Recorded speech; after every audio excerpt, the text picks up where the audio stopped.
పశ్చాత్తాపడి చెప్తున్నాను. ఈ ఒక్క తప్పుని మన్నించండి అత్తయ్య.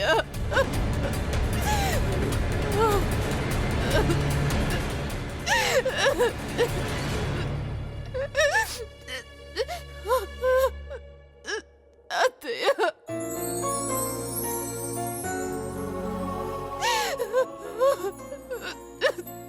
ఊరందరూ చూస్తుండగా నీ తప్పు అంగీకరించావంటే ఖచ్చితంగా నీ తప్పు నువ్వు తెలుసుకున్నావని అనుకుంటున్నాను.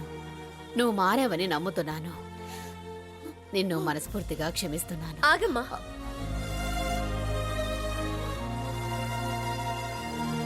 తప్పు చేశాను అని కన్నీరు పెట్టి చిన్న క్షమాపణ మా మొహాన్ని కొట్టి అసలు నిజాన్ని దాచిపెట్టి తప్పించుకుందాం అనుకుంటున్నావా?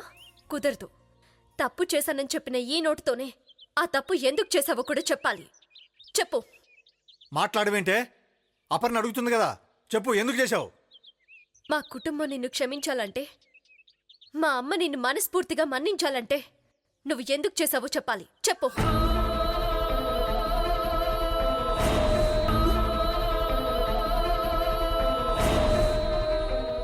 ఆస్తి మొత్తం నాకు దక్కాలని స్వార్థంతో చేశాను. మీరింట్లోనే ఉంటే ఆస్తిలో మీకు వాటా పంచాల్సి వస్తుందని భయంతో చేశాను. ఆస్తి మొత్తం నా కూతురి అనుభవించాలన్న అత్యాశతో చేశాను.